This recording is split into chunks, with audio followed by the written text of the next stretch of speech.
Bulldozer چلایا جا رہا تھا تو بولنے والا کون تھا اس وقت میں؟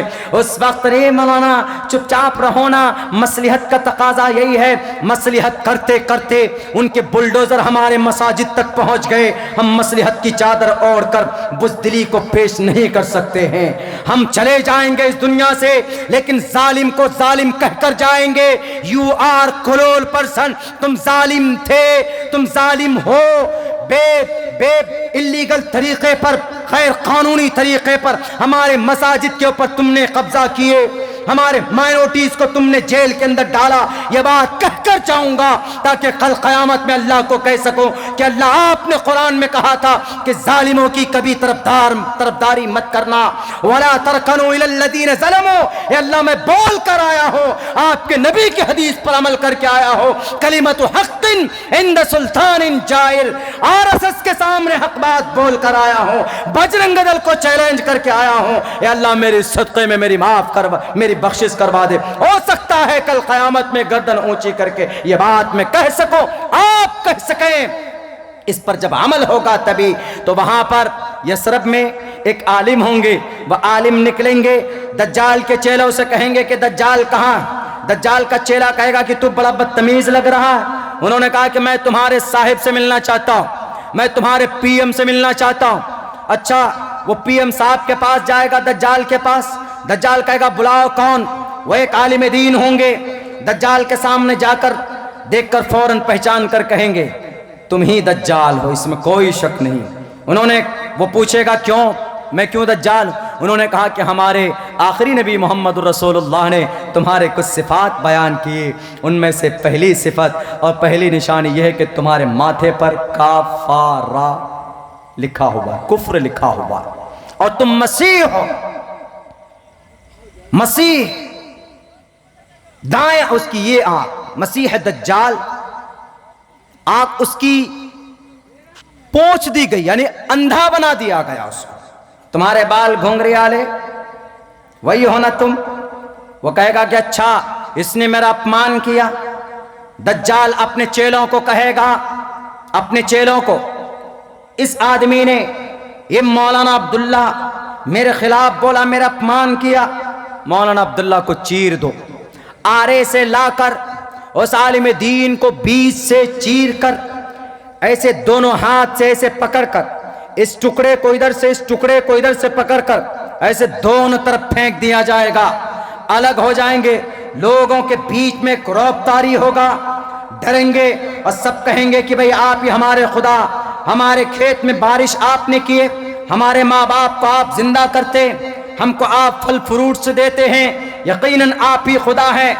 جیسے آج کچھ مسلم نیتاؤں کو کچھ پیکج مل جاتا ہے، MP کا ٹکٹ مل گیا، MLA کا ٹکٹ مل گیا، تو زندگی بھر ان کے طلبوں کو چاٹتے ہیں، ان کی جوتیوں کو چاٹتے ہیں۔ آج ایک طالب علم نے فون کیا، نہ معلوم کون تھا، کہ مولانا عبداللہ صاحب آپ سن 2024 میں MP کا الیکشن لڑیں گے؟ ہم نے کہا کہ بابو MLA کا ٹکٹ تو ملا نہیں، MP کا ٹکٹ تو جب ملے گا، اب لکیر کا فقیر نہیں، اب بلکہ چھین کر اپنے حق لینے کا وقت آیا ہے۔ بہر کیف ہم نے کہا کہ آج کا زمانہ ایسا نہیں ہے کہ جو ایمانداری کے ساتھ راجنیتی کی جائے، یا تو غلامی کرو یا طلبے چاٹو، تو آپ کو سمان دیا جائے گا، آپ کو عزت دی جائے گی۔ یہ طریقہ دجال کا بھی ہوگا کہ ان کے جو چاپلوس ہوں گے، ان کے ہاں میں ہاں ملانے والے ہوں گے، وہ ان کے سر پر تاج پہنائے گا، اپنے مصاحبین میں سے حواریین میں شریک کرے گا۔ لیکن ایک عالم دین کہیں گے کہ اے دجال میں تجھے پہچان گیا، آرے سے چروا دیں گے، دونوں طرف ان کے دونوں باڈی کے دونوں جسم کو الگ کر دیا جائے گا، اور دجال اور پھر سب لوگوں سے کہے گا دیکھو I am a king, I am a PM of this world، میں اس دنیا کا پرائم منسٹر ہوں، اے کوئی مائے کا لال جو مجھ سے مقابلہ کرے۔ اس کے بعد آدمی کہیں گے کہ اچھا ٹھیک ہے، ایک کام کیجئے، اس کو جوڑ دیجئے۔ تو اس کے بعد اللہ کے حکم سے، اس کے کہنے سے نہیں، یہ سب کچھ جو ہوگا اللہ کے اشارے پر، اللہ کی طرف سے ایک نظام، ایک بنایا ہوا سسٹم ہے، ان کے طرف سے ہوگا۔ اللہ کے حکم سے اس عالم دین کی باڈی جڑ جائے، جڑنے کے بعد فوراً تب پھر کہیں گے اب مجھے یقین ہو گیا۔ جڑنے کے بعد فوراً اللہ کے حکم سے اس کی باڈی جڑے گی۔ یہ بات خرق عادت ہے نا، ہم اور آپ کہیں گے کہ یہ کون سی جادو بات ہے، ہوائی باتیں مولانا کہہ رہے ہیں، یہ باتیں ہونے والی ہے، قیامت کے قریب یہ باتیں ہوں گی۔ اس وقت دجال کا خاتمہ، اس وقت زمانہ اگر کسی کا ہوگا، حضرت مہدی علیہ السلام کا زمانہ ہوگا، حضرت عیسیٰ آئیں گے، اس وقت کا زمانہ ہوگا۔ اس کے بعد وہ عالم دین کہیں گے اب مجھے یقین ہو گیا۔ ایسا نہیں کہ ان کے جسم کے 2 ٹکڑے کر دیے، زندہ کر دیے تو جا کر سجدے میں گر گئے اور نمو بھگوتے واسودیوائے مسویسورا، اے سر معاف کر دیجئے، ایسا نہیں۔ اس وقت پھر یقین کے ساتھ کہیں گے اب بالکل پکا یقین ہو گیا۔ پہلے تھوڑا بہت ڈاؤٹ بھی ہو سکتا تھا، لیکن اب ڈاؤٹ نہیں کہ دجال، تم دجال ہو، تمہارے اندر دجل ہے، اور تمہاری باتوں میں، تمہارے بارے میں ہمارے آخری نبی کے ارشادات موجود ہے۔ اس کے بعد پھر اور غصہ ہوگا، کہے گا کہ تم کو ڈر نہیں ہوا؟ کہا نہیں ڈرتا ہوں، میں ایک سچا مسلمان ہوں، میرے اندر ایمان کی طاقت ہے۔ تمہیں اگر تمہاری اپنی طاقت پر گرو ہے تو تمہاری طاقت، ظلم کی طاقت، ایمان کی طاقت سے ٹکراؤ دوبارہ۔ اگر تم نے اپنے ماں کا دودھ پیا ہے، چیلنج ہوگا، دجال کے چہرے آری لے کر اس کو ذبح کرنے جائیں گے، لیکن گیا اب ایمان کی طاقت، ظلم کی طاقت، ایک ایمان کے ساتھ ٹکرا ہو رہا، ایمان کی روحانی طاقت ہوگی کہ اس کے آرے سے اس عالم دین کو ذبح نہیں کیا جا سکتا۔ اب ابو وہ دجال بھی چاہ کر اس عالم دین کو موت کے گھاٹ نہیں اتار سکتا، وہاں سے دم دبا کر دجال بھاگے گا اور وہاں سے اپنی عزت بچا کر نکلے گا، اور وہاں سے نکل کر دوسری طرف جائے گا پھر اپنی دادا گیری جمانے کے لیے۔ لیکن جس کے پاس ایمان ہوگا، جس کے پاس ایمان کی طاقت ہوگی، وہ آج کل کے ان کفار، آج کل کے ان خراب ہونے، کھڑے ہو کر پیشاب کرنے والے ان منتریوں، ان سنتریوں سے نہیں ڈرے گا انشاءاللہ۔ ایمان کے اندر جو طاقت ہوتی ہے اس کا ڈائریکٹ لنک اللہ تبارک و تعالیٰ سے ہوتا ہے، اس کے طرف سے جو آواز آتی ہے اس کے اندر طاقت ہوتی ہے، وہ کوئی کسی منتری سے سنتری سے نہیں ڈرتا ہے۔ جیسے وہ ایک عالم دین اس دجال کے پسینے چھوڑایا اور وہاں سے بھاگنے پر دجال کو مجبور کیا، کون تھا وہ ایمانی طاقت تھی جس کی وجہ سے دجال کا مقابلہ کرنا آسان ہو گیا تھا۔ میرے بھائیوں، وقت چونکہ بہت ہو چکا ہے، 12:50 ہو چکے ہیں۔ ناصر بھائی، آپ کے نام کا معنی ہے مدد کرنے والا، میرے اس بچے پر مدد کر دیجئے تھوڑی، میں چونکہ اچھا چلیے میں اور یہ پورا کر دیتا ہوں، ہے نا، یہ پورا کر دیتا ہوں میں انشاءاللہ۔ اس کے بعد چونکہ اور محبوب شاعر فردوس کوثر صاحب بھی ہیں اور مشہور مقرر بھی آپ کے بنگلہ لینگویج کے ہیں، ان کو بھی آپ کو سننا ہے، لیکن یہ بات میں نے آپ کو اس لیے سنائی ہے، اس لیے ضروری میں نے سمجھا چونکہ آج باطل ہر طرح سے آپ کو مٹانے کی، آپ کی شریعت و سنت کو ختم کرنے کی کوشش اور پلاننگ کر رہا، لیکن ضرورت صرف اتنی سی ہے کہ ہم لوگ اپنے شریعت کے مطابق جن چیزوں پر عمل کرنا ضروری ہے، نماز ہے، چغل خوری سے بچنا ہے، غیبت سے بچنا ہے، سود سے بچنا ہے، شراب سے بچنا ہے، ان سب چیزوں پر عمل کرنا دیٹس ویری ایزی، بہت آسان ہے، اگر آپ عمل کرنا چاہیں تو کر سکتے۔ ظلم کے خلاف بولنا یہ بھی ضروری، صرف اسلام میں نہیں، ہمارے ہندو بھائیوں کے گرنتھوں کے اندر موجود ہے۔ میں نے بھی وہ منتر بھی پڑھا تھا، کتستوا کشملدم وشمے سمپستتم اناریہ جشتم کیرتی کرم جناہا۔ صاف لفظوں میں شری کرشن جی نے کہا تھا ارجن کو جنگ کے میدان میں کہ ارجن بزدل مت بنو، ظالم کے سامنے اس کو جواب دو اسی کی زبان میں۔ اور آج کی زبان میں، ہماری آج کی زبان کیا ہے؟ قانونی زبان، ہم قانونی زبان میں جواب دے سکتے ہیں۔ ہمارے کسی بھی مسئلے پر، مسجد پر، مدرسے پر، ٹوپی پر، داڑھی پر اگر اعتراضات ہوں گے تو فوراً ہم کو کورٹ کا دروازہ کھٹکھٹانا چاہیے۔ اصل ہم کمزور بن جاتے ہیں نا، جس کے اوپر کوئی حملہ ہو، حادثہ ہو، وہی جانے۔ مولانا عبداللہ پر FIR ہوا ہے، مولانا عبداللہ ہی جانے، یہ ہوتا ہے معاملہ۔ یہ نہیں کہ پوری کمیونٹی بنا کر سارے مسلمان ایک پلیٹ فارم پر آ کر ہندو بھائیوں کو ساتھ میں لے کر ظلم کے خلاف آواز بلند کریں۔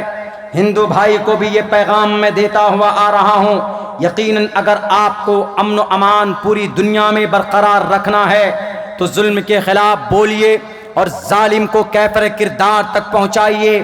یہ میں نہیں، یہ شریمد بھگوت گیتا کا 5واں شلوک آپ سے کہتا ہے، دھرم چھیتر کروچھیتر سمویتا یوتسوہ مامکا پانڈواشے کم کروت سنجیا انکتستوا کشملدم وشمے سمپستتم اناریہ جشتم کیرتی کرم جنہ ہردے دور بلیم شدرو ہردے دور بلیمہا۔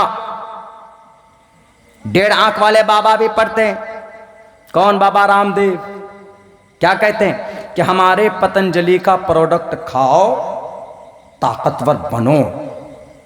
ہردے دور بلیم کا مرتب شدرو ہردے دور بلیم، یعنی کہ طاقت کو، دل کو مضبوط کرو اور باڈی کو مضبوط کرو۔ وہ پتنجلی بیچتے ہیں اس منتر کو پڑھ کر۔ تو اسی لیے میں بھی کہتا ہوں اپنی تقریر میں کہ بھئی اپنے آپ کو مضبوط کیجئے اور ظالم کے خلاف آواز بلند کیجئے۔ بس اب ہر جگہ کچھ نہیں ملتا تو لال لال بلڈوزر دکھا کر کے ڈرا دیتے۔ یہ بلڈوزر کبھی شاہین باغ پہ نظر آ جاتا ہے اور کبھی کچھ دنوں میں دیکھیے گا کہ تاج محل کے آگے بھی بلڈوزر گھمائیں گے، وہ ڈرائیں گے۔ وہ بس کچھ نہیں نظر آتا بلڈوزر، کچھ نہیں نظر آتا بلڈوزر۔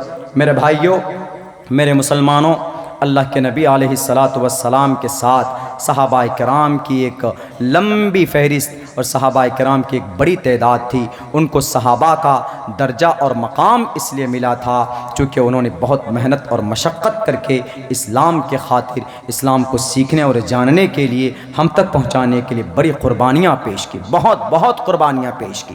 اللہ کے نبی علیہ السلام، بلکہ اللہ کے نبی علیہ السلام ایک موقع پر حضرت عمار کے پاس پہنچے اور یہ کہا کہ عمار، سر پر ہاتھ رکھ کر، بہت ظلم تشدد، 3 دن سے بھوکے تھے حضرت عمار، سر پر ہاتھ رکھے، ہاتھ رکھنے کے بعد یہ کہا کہ عمار صبر کرو، اللہ تمہاری مدد کرے گا۔ اس وقت حضرت عمار رو رہے تھے اور آگ کے اوپر، آگ کے انگارے میں لٹا کر عمار کو چھوڑ دیا گیا۔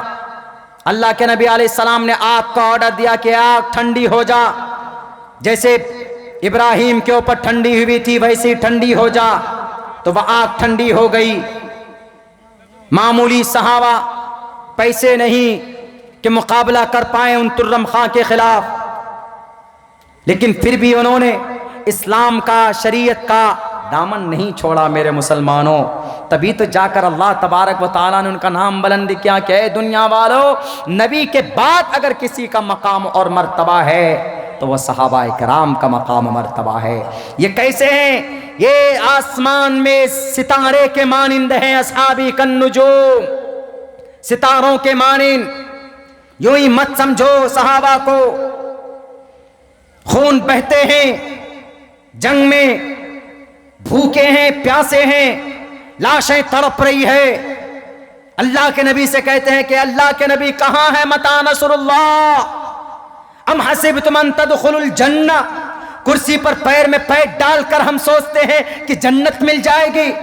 صحابہ خون میں لت پت ہے، پیاسے ہیں، درخت کے پتے چبا کر اپنی بھوک مٹاتے ہیں، اور پھر تب اللہ کے نبی علیہ السلام سے کہتے ہیں کہ متی نصر اللہ؟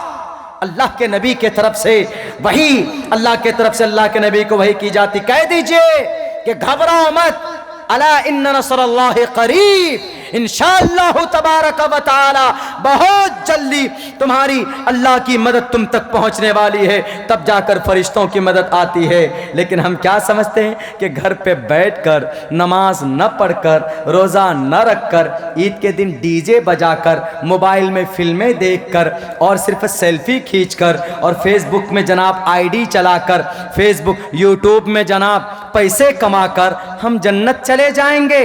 امپاسبل ہے۔ اپنی زندگی کے اندر کچھ نہ کچھ تو تبدیلی کرنی پڑے گی۔ ام حسبتم ان تدخلوا الجنہ، کیا تم سوچتے ہو کہ یوں ہی جنت چلے جاؤ گے گھر پہ بیٹھ کر، چشمہ لگا کر، کھپاچی گاڑی میں بیٹھ کر، جہیز والی گاڑی میں؟